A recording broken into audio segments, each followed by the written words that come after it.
So today we're going to go over how we made this sunshade. It's similar to a Shibumi shade. It's powered by the wind, great for the beach. And we are going to go through the steps that we went through to make this sunshade.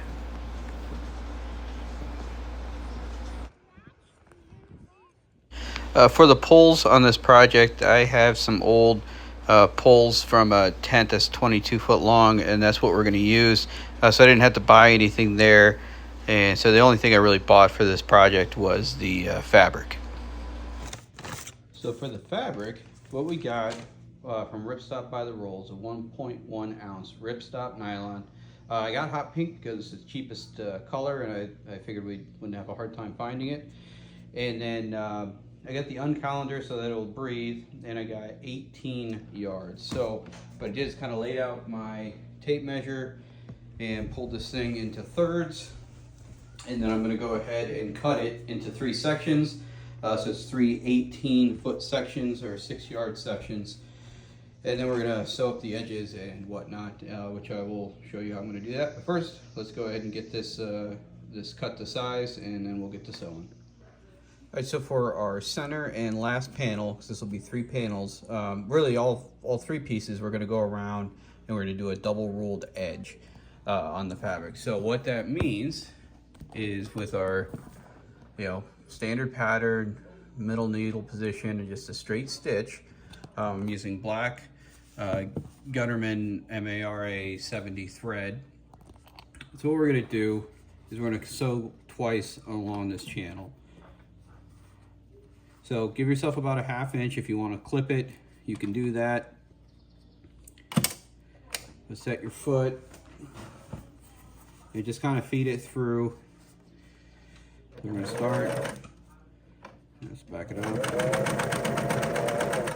And try to keep a consistent edge. We're going to do this on all 4 sides. And when we're done, we're going to roll it again so that we have that hidden seam in there, and we'll run around there. So you'll have that stretch, and that'll make for a nice strong edge. So I'm not going to bore you by having you watch me do all that. If you have any questions on it, leave it in the comments below, and I'll try to answer back. But that's the goal for these 3 panels, is to do 1 and roll it and do 2. If you want, you can try to do both at one time and do a double stitch. I find it easier to do it this way, but up to you. So I'm going to go ahead and do that, and then we'll move on to our next step. All right, so we have all 3 panels sewn up with the rolled edges, all 4 sides, all 4. Took me probably about an hour and 15 minutes to go around, because you had to go around twice. I had to load the bobbin a couple times. It was kind of tedious, but we got it done. So our next step is the panel for the pole. We're going to put a 3-inch loop in here, but first we want to sew on the, some gross grain. That's going to be the lip for the rope to hold onto it on the front. All right, so I took a piece that I want to use for this. I found the midpoint and I folded it in 3 inches. So I have these clips in here to kind of hold the fabric in place. This is just indicating where the middle point is. All right, so to put our gross grain on, we're just going to slide it in where we want it. And we're going to put in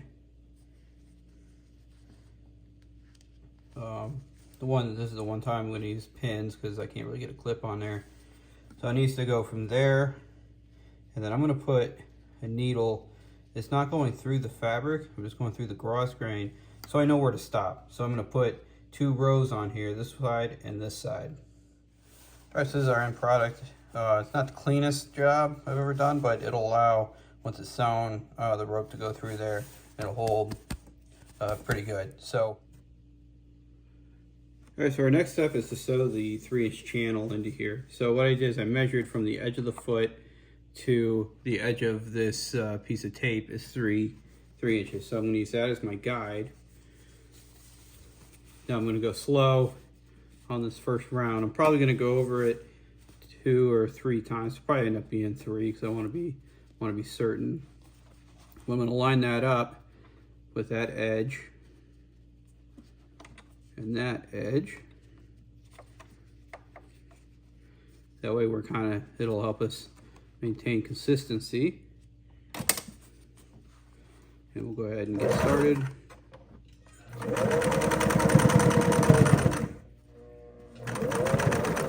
Like I said, I'm just gonna go slow and make sure I maintain my 3 inches. So yeah, I'm not gonna make you sit here and watch me do this the whole time. So I'm gonna run 1, probably 2, and maybe a 3rd line across there. Again, this first time, the way you get it all lined up, go nice and slow, take your time, and make sure we get it right. All right, so we got our channel in there, 3 inches. I did 2 rows. You see 3 threads because of the rolled edge. I ended up doing 2, gave us some tugs, and I think we're fine with the 2. So really, to finish up the canvas part of this, we just have to sew our 3 pieces all together. All right, so to overlap and sew these together, we're going to take our finished sides up, and we're going to put them together like so. So you have your overlap. I'm doing roughly a 1/2 inch. Basically, you want your sewed edges, your finished edges here, overlapping. So we're kind of going through, 6 layers of fabric. Okay, so we're going to put that in there. Let's drop our foot to hold it in place. And then you can take the 2 pieces. I have 1 on each side of my chair. And we're going to line them up. And we're going to take our time with this. There's no rush.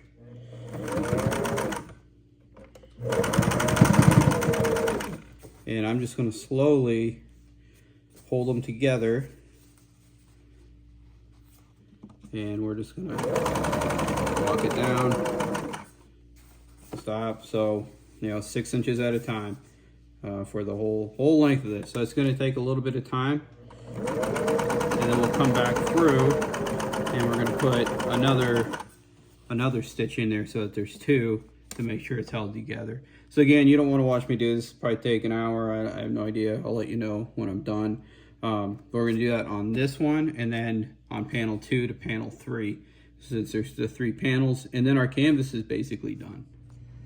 All right, so I got all my panels together, and the last thing I want to do is at each end of the 3-inch panel channel, I want to put some gross grain in here so that we can tie some rope around here as well and tie down the 2 ends. And once it's assembled, I'll show you why. So I did a 3-inch strip. I did roughly 1 inch back on the fabric, about a 1/2 inch there, just enough to thread some rope through. And so we're just gonna do a quick sew on that.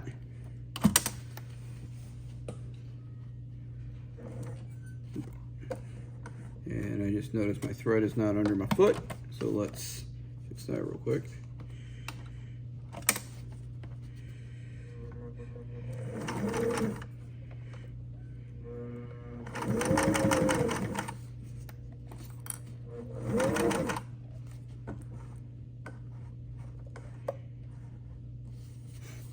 So I'm gonna go around on this one just to be a little different so that all the edges are good. When I do that, I still like to go backwards over it. So I just want to be doubly sure, I don't ever want that to break because I didn't put enough on.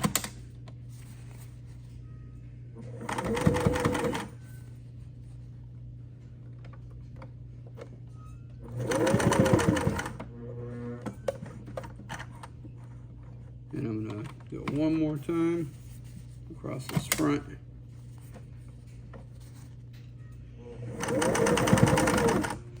And pull that out, find your scissors, cut the threads.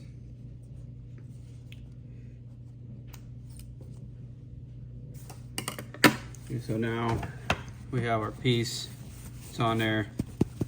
It's not going to come off, and we'll do the rope. So I'm going to do that on the other side, and once I have that done, our fabric is done, and then we'll get everything put together. All right, so we're making the center string now, and we're going to use these hooks, the carabiners I think they're called, to hook on the center and then the sandbag.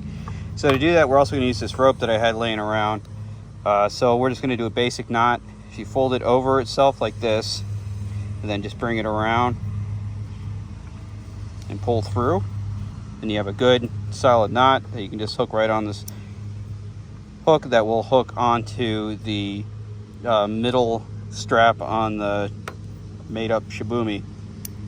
So we're going to hook that up, and then we'll determine what length we need for the sandbag. All right, so we got that tied off, so we're going to hook it onto our sunshade on our center clip. And then we'll lift this into place, keeping a hold of it.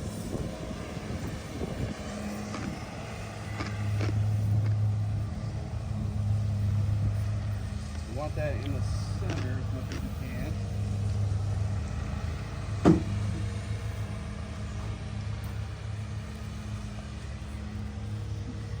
So with it on there, we're trying to determine how long we want our string to be.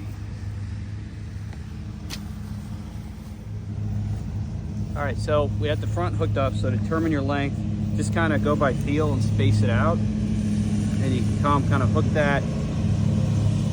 We're gonna go like this. Cut it. If that's our length, I'm gonna unhook it real quick, and I'm gonna do the same knot that we did on that other side.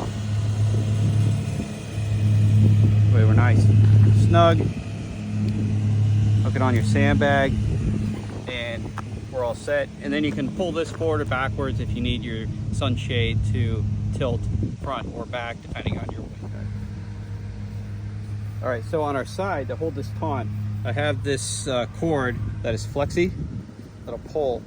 So what we're gonna do is thread our loop through. We tied a loop just like we did on the front part.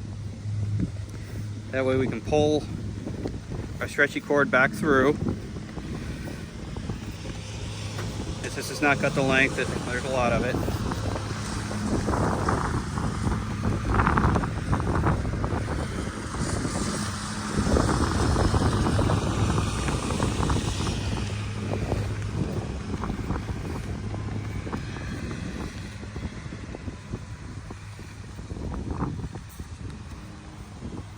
All right, so that side, we have pulled. We can determine our length by holding it down to the bottom of the thing, bottom of the rod, and then we'll cut it. And on this side, we're going to do that same knot. Go back over, hold it in on itself.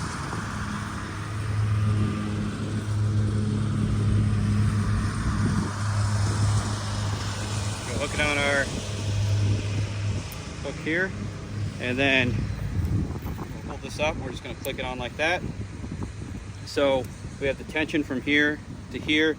It's a little bit stretchy, so it allows for a little bit of flex, and then that'll be buried in the sand. We'll do the same thing on the other side, and then we're all done.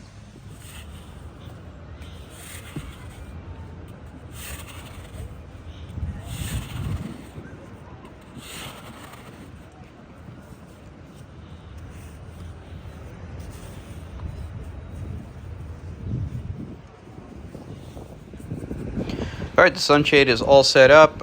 Each side is buried in the ground, and a couple shovelfuls in that sandbag is holding it all up.